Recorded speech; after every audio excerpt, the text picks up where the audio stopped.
I'm really excited to talk about a podcast that I've been listening to. Two Lives is a nonfiction narrative podcast hosted by Laurel Morales. The title comes from the quote, "We all have two lives.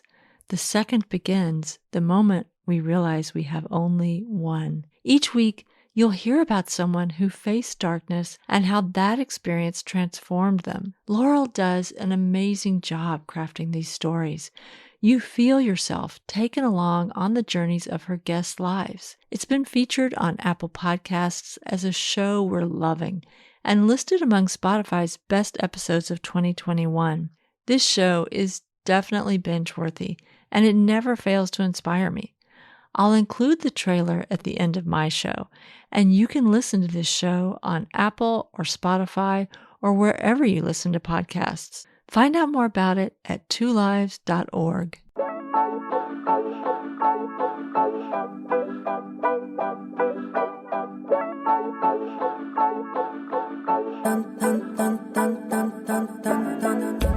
Do you want to change the world? So do I. On this show, we meet artists whose work is doing just that. Welcome to Art Heals All Wounds. I'm your host, Pam Uzel.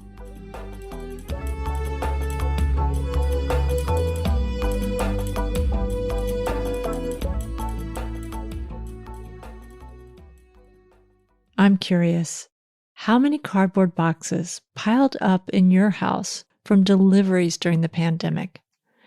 At our house, the living room, the recycling bin, and the garage were full of them. Did you ever think about doing something creative with all of that cardboard? My guest on this episode found something amazing to do with it. She sent 6 by 6 inch cardboard squares to 19 artists. These artists went from feeling helpless to hopeful when they created a collective art piece together. This collective work, called Together While Apart, is the result of these artists' desire to create a community of kindness and love. And now, this collective work is at the center of a campaign to create awareness around the well-being of nurses and raise money for their physical and mental health care.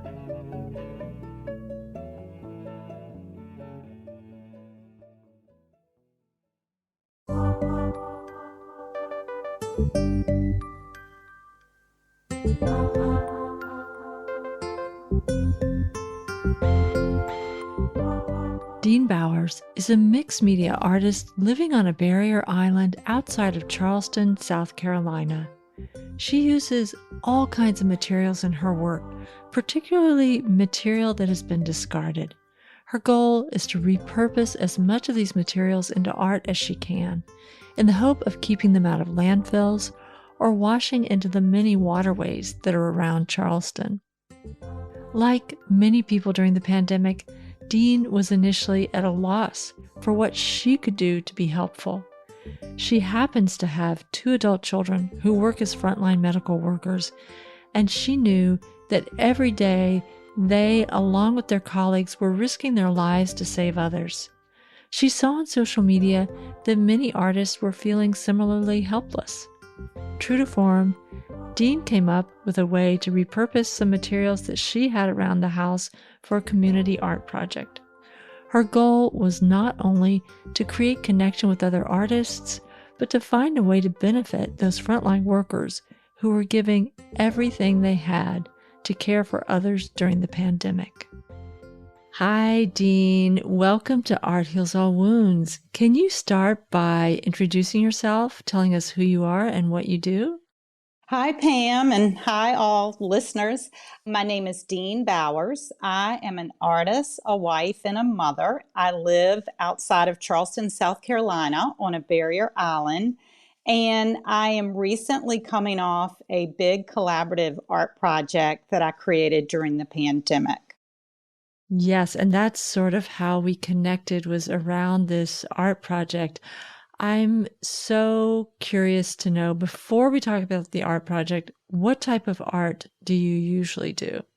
I call it environmental folk art, but it's mixed media and it's made with a lot of found objects. So there was one point for years that I would walk the streets and pick up interesting pieces of metal and wire and anything that I found in the streets that could wash into the waterways around Charleston and harm marine life. So I was giving it a second use through art, and I was challenging myself to give it a new purpose. And old cans, old bottle caps, pull tabs, the sky was the limit. Salvage wood.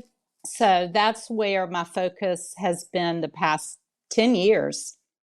Wow. Yeah. And I really, really love that about your art. And it really plays well into this big project that you did during the pandemic. So, can you describe what that project is and then tell us what was going on with you that gave you the idea to do this? Okay, I'm happy to.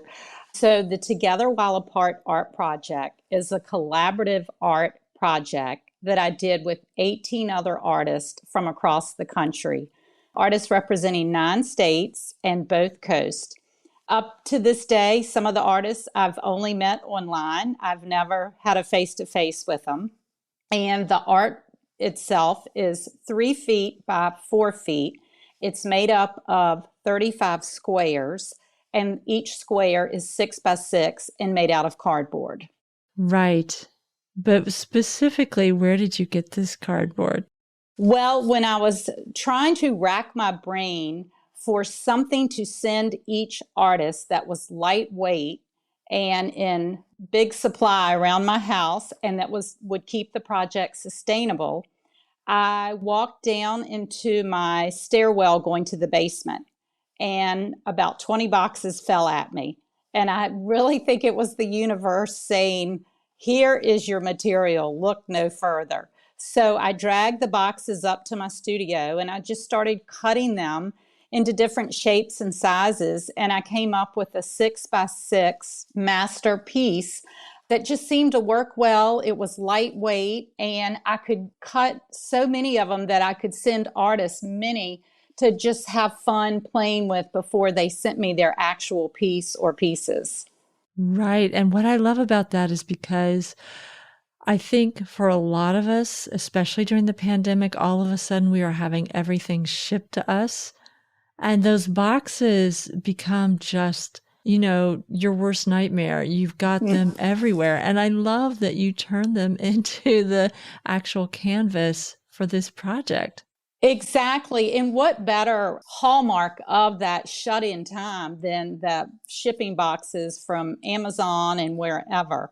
And it was just really important to me to keep this project sustainable and to also have the theme of giving the cardboard a second purpose, a new purpose, a creative purpose, because I feel like we were all having to find a new purpose for ourselves at that time as well. So it was very symbolic too.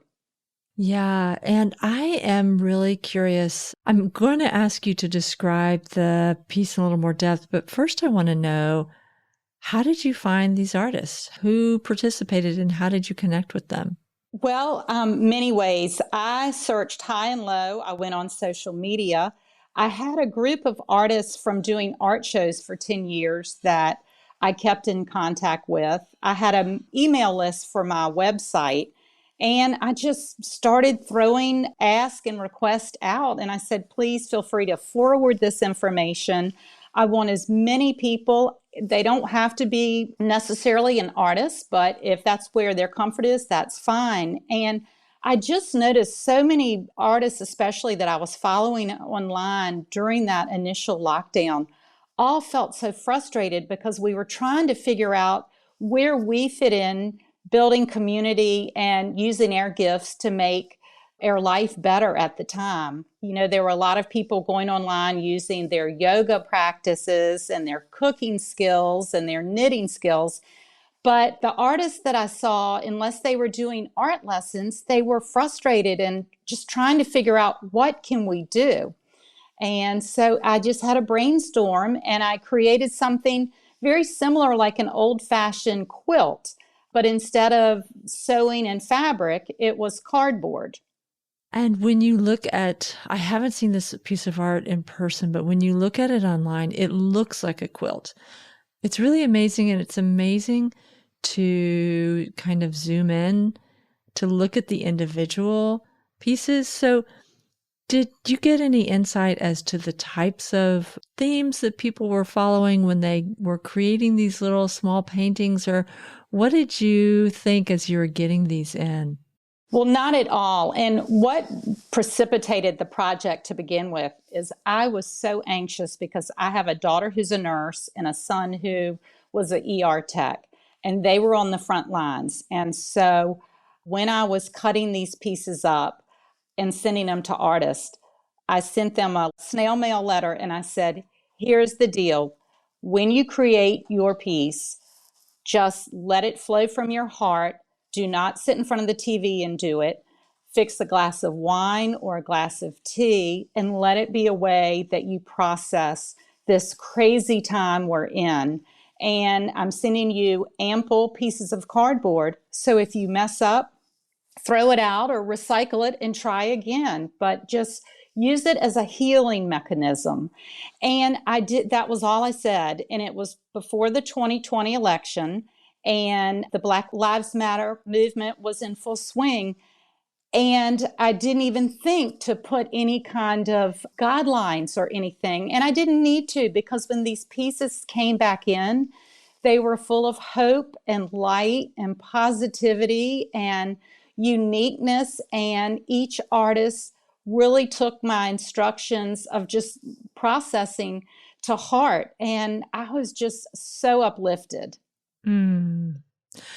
Yeah, they're really beautiful little pieces in and of themselves. And when you put them all together, it's really striking and beautiful. Oh my goodness.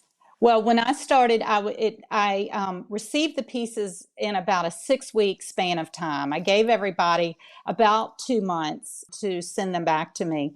And I would go to the mailbox, and it was like Christmas Day when I'd see those packages. And I would slowly lay them out in my studio and kind of see which piece looked best next to another piece. And I would get literal chills. And I just thought, this is more than a beautiful piece of artwork. There is so much good juju and energy that is flowing not only from each individual piece, but from the collective whole. And I just had to do something with it. It's really special. And I knew, I had this gut feeling that this piece was destined for greatness. Right. And in fact, it was. So tell me some of the places that have talked about this piece, that have shown it. I know that it was displayed a couple places, but besides that, wasn't it featured in the Smithsonian? Exactly. The Smithsonian Institute was closed at the time, but they had an online exhibit called Stories of 2020. And they were compiling different memorabilia and significant things, whether it be art or literature or dance, that reflected the time we were in. And this piece is part of the art section in the Stories of 2020. And that was just pure coincidence. I showed it to a friend who lives up in Washington, D.C., and she said, you need to donate this to the Smithsonian. And so I went that way through the submission process, but they were closed and they did not know when they were going to be reopening. And they said, we are going to be very, very particular with what we take during this period. And so they recommended I apply for the Stories of 2020 online exhibit. And that's what happened. Channel Kindness, a nonprofit co-founded by Lady Gaga, also gave us a big shout out and featured us on their website this time last year. And then the National Organization of Arts in Healing picked up on us. And then there's a magazine called What Women Create. And this time last year, the project was featured in their fall winter episode. That's really amazing. And that's not why I got into this project, and that's not why the other artists participated. It was so beautiful because not one person said, what's in it for me? What kind of exposure? What kind of money am I going to make? It was nothing. It was all of us grasping at straws to come together and form a community of kindness and love and to find a way through it because none of us had any idea what was in store, and we just knew we wanted to be with other people who wanted to make a difference. Mm. Well, I want to go back to your personal connection with people who were on the front lines in healthcare. How are your son and daughter doing? They are fine. My son has now gone on to PA school and he's in his second year. That's a physician assistant? Yes, yes. And then my youngest daughter is still a nurse, and they were not disenchanted with what they were tasked to do at all. I mean, I think everybody was deer in headlights in 2020 and 2021. And what happened was 2022 and why I created a campaign. So we can segue into that at some point. Oh yeah. Well, tell me what is your campaign and yeah. Well, so this project traveled for 10 months on temporary exhibit, going to different hospitals and a museum. And it was dedicated to healthcare workers and healthcare professionals. And what our message to them was, we see you, we honor you, we elevate you, and we support you. And so gradually, I guess when 2022 rolled around and people were getting back to normal and the masks were being removed and everybody felt confident because we had been boosted or vaxxed and so on and so forth, the healthcare professionals who had worked so diligently and so selflessly for 2 years were facing unprecedented record burnout and post-traumatic stress, and I think just exhaustion.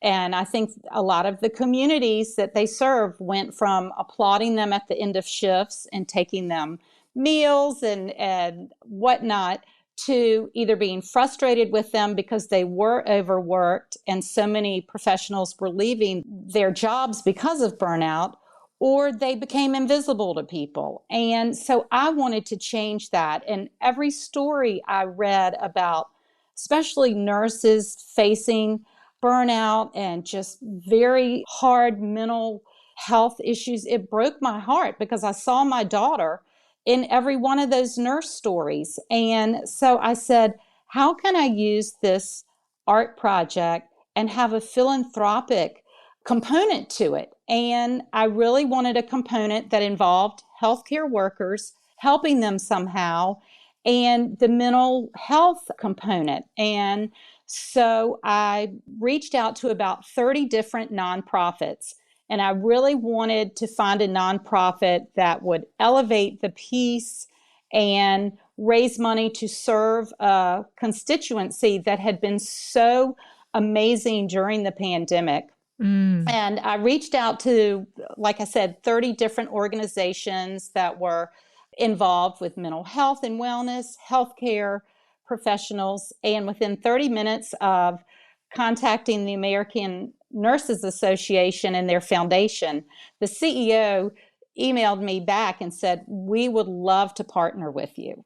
Oh, wow. And so this is an unusual campaign for them because all of their campaigns have usually involved an event that's not open-ended. And I'll give you an example. I am raising money for their wellness initiative programs. And there was a nurse who ran the Boston Marathon last April, raising money for this exact same initiative. And so once she ran the marathon and hopefully made her financial goal, her campaign was over. Right. Whereas I'm not based on one single event. This is all about raising money for nurses. It's open-ended.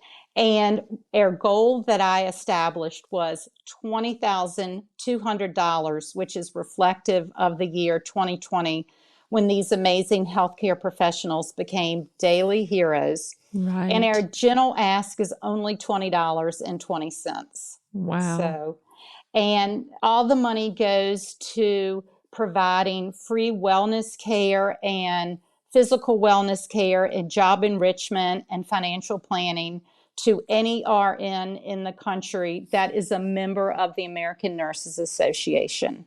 Wow. So anyway, it's Yeah. just a beautiful way, and it's a legacy for this project. And I am not a fundraiser. I am an artist, and I am so out of my comfort zone doing this, but I am literally thinking outside of the box to reach potential donors. And I'm actually having a wonderful time doing it because I'm meeting some really neat people along the way who want to help. And so, Yeah. Yeah. Well, I certainly hope that you reach that goal. And I hope that some listeners for this show will think about it. And, I really hadn't planned on telling you this. I mean, we've had this interview scheduled for quite a while. My father died last week. oh, I'm so sorry. Oh, Well, thank you so much. But he was in the hospital for 8 days. And I just have to talk about the medical care he got, especially the nurses. At a certain point, he had got a sudden illness, and it was up and down. And I really, up until the very end, thought he was going to beat it. He was 92. wow. And at a certain point, it became clear that he wasn't. And the nurses who were with not just him, but me for those, last 24 hours were amazing. They were obviously giving him care, but the care that they gave me was so important. I mean, just, and when he finally passed, they hugged me. It just was really like, I obviously did not want him to go, but they really helped me so much. That's such a beautiful story. And it's a testament to these nurses. And they don't make a lot of money, Yeah. and they don't do it because of the money. They do it because they love it and they're compassionate and kind. And they also not only minister to your father who was ill, but to the family.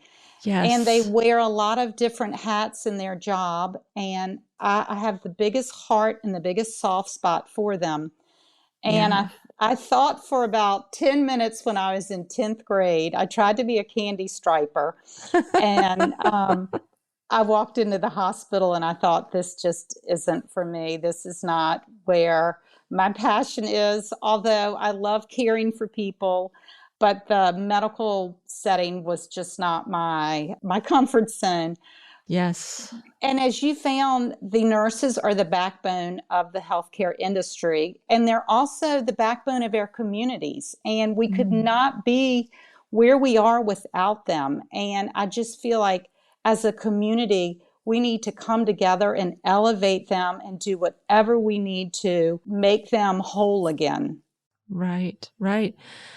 Yeah. I'm so sorry. Well, thank you. But it was just amazing to me that they walked into the room and just, no matter how many other patients they had, they still had that love and compassion for the patient and then for the family going through, this end of life process. So, Which is so tough. it's so tough. And then you hope they go home and they take care of themselves, because they're going to probably have to do it again the next shift they take or the next week. And I just think the emotional toll is a whole lot, and for one person to take on. So I think they're incredible. That's so interesting because I thought about that a lot as well. Like, what would that be like that, on Tuesday, you're caring for a patient and you're talking to him, and then on Thursday, that patient is gone, while you're there. I just thought, what must that be like for them? And then you go home and they have to process it. Right. I encourage both of my children in the healthcare industry, before you go home and sit in front of the TV, put your running shoes in your car and have a transition period Mm, where you take a 10-minute walk, you go out in nature, you just breathe. And sometimes it's hard because they work night shifts and they get off and it's dark. But there's the importance of not carrying that work and that heavy emotional load home with them every day. And I think during the pandemic, they couldn't get away from it. I mean, everywhere you turn, the news was 24/7. right. And I have to credit the American Nurses Association because they created this wellness initiative as a result of COVID, because they were Right. seeing in just hundreds of nurses the burnout, and Right. they were not taking care of themselves. They were taking care of their patients, but not taking care of themselves. Right. So this piece ended up, after a 10-month exhibition, it ended up going to the University of Virginia Medical Center in Mm. Charlottesville, Virginia, for permanent placement. Oh, wow. And my daughter, who was a nurse, was there for the installation. She had worked a Uh, 12-hour shift in Colorado and jumped on a plane and flew all night and was there. But what was most uplifting to me was the healthcare workers who would walk by as the piece was getting installed, and they would stop and they were like, "Oh my goodness, I've got to come back. I've got to bring my friend Sherry." Or, I was hearing these snippets of conversation, and I mm. thought, yes, we're going to make a difference. And there's a plaque that said this piece has been dedicated to them. And so often we think about art in the healthcare surroundings for the patients, but it's just as important for the staff. Right. Right. And I just love the full circle of the story of this piece, that your children are frontline healthcare workers and you were inspired by them to turn this concern you had about them into this piece of art, and you reached out to others to do it, and now it's back in a place to support them. It's really it's an incredible circle of what can happen. Even the title of your piece, Together While Apart, this connection that was created through this piece of art is just so beautiful. And it was created through cardboard, 6x6 pieces of cardboard. And the campaign is called the Together While Apart Thank You Nurses campaign, because we want these nurses to know we thank them. Yes. And we're not going away. And whenever they question their worthiness, I hope they will always remember that there are 19 artists out in this country who created a piece with them in mind. And now we have a campaign to make sure they get the proper support they need. Right, right. That's so wonderful. It really is. Well, and it's a project that keeps giving back to me because several other things have been born from it. And this project brought out the best in me. And I just am so proud of how I handled my anxiety during the pandemic, because I could have just gone inward and watched Netflix and binged all day, but I did not want to do that. I wanted to be a beacon of hope, not only to myself, but to others. Right, right. Well, can you tell us where we can find out about this campaign if people want to contribute or at least see the artwork? Absolutely. Well, you can always go to my website, which is Deane, Deane, vbowers.com.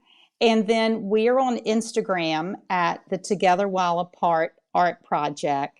And that's probably the best place to see the art. And there's a Linktree link that will take you to the campaign.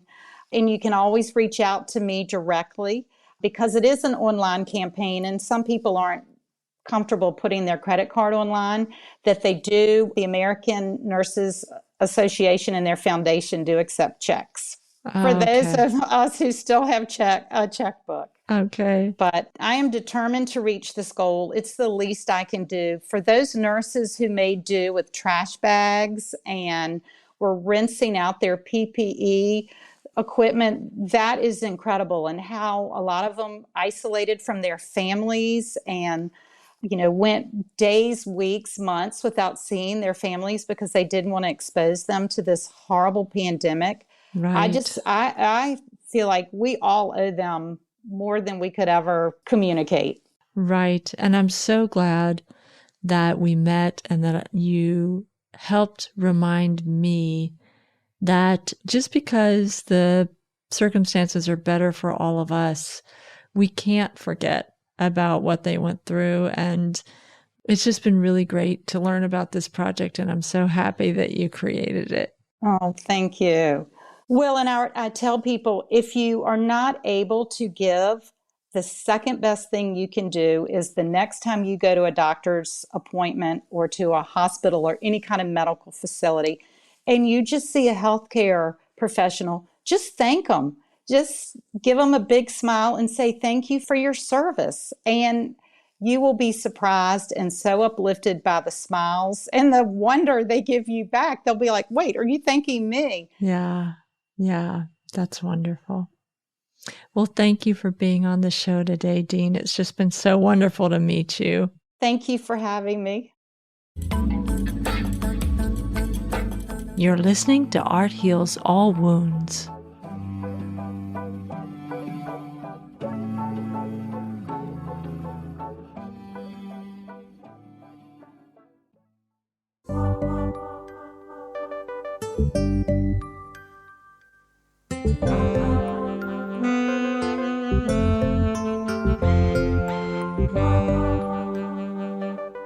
I'm so glad that Deane Bowers came on the show to share the story of this art project that connected artists from across the country and has become a symbol of gratitude to nurses and other frontline medical personnel.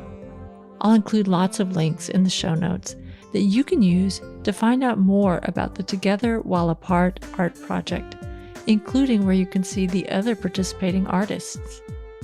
I'll also include a link to the fundraiser for the American Nurses Foundation. If you can donate, that's great. And if you can't, you can always do as Deane suggests and let the medical professionals in your life know that you see them and you appreciate them.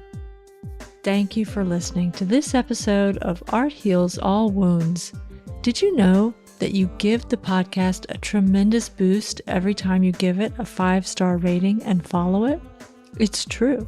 If you're listening on Apple Podcasts, Spotify, or any of the other great podcasting apps out there, giving us a 5-star rating helps others discover the podcast and makes it that much easier for us to share the stories of artists with more people.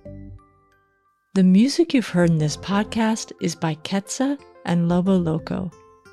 This podcast was edited by Eva Hristova. Art Heals All Wounds comes to you from Oakland, California, on unceded territory of the Choqueño Ohlone people.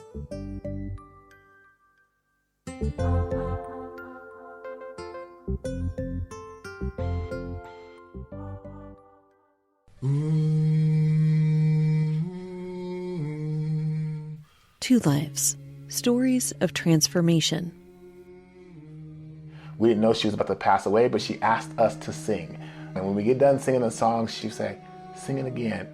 And we sing this song about 3 minutes, and we get to the end of the song, and she open her eyes, she raise her hand and go, sing it again. And we probably sang that song 10 times. And it was something profound, but at the 10th time, I literally felt the roof of the building lift. It felt like the sky opened up. We're inside a house, but I felt the room shift. Two Lives. The second begins the moment we realize we have only one. Listen to Two Lives wherever you get your podcasts, or go to twolives.org. That's the number 2 lives.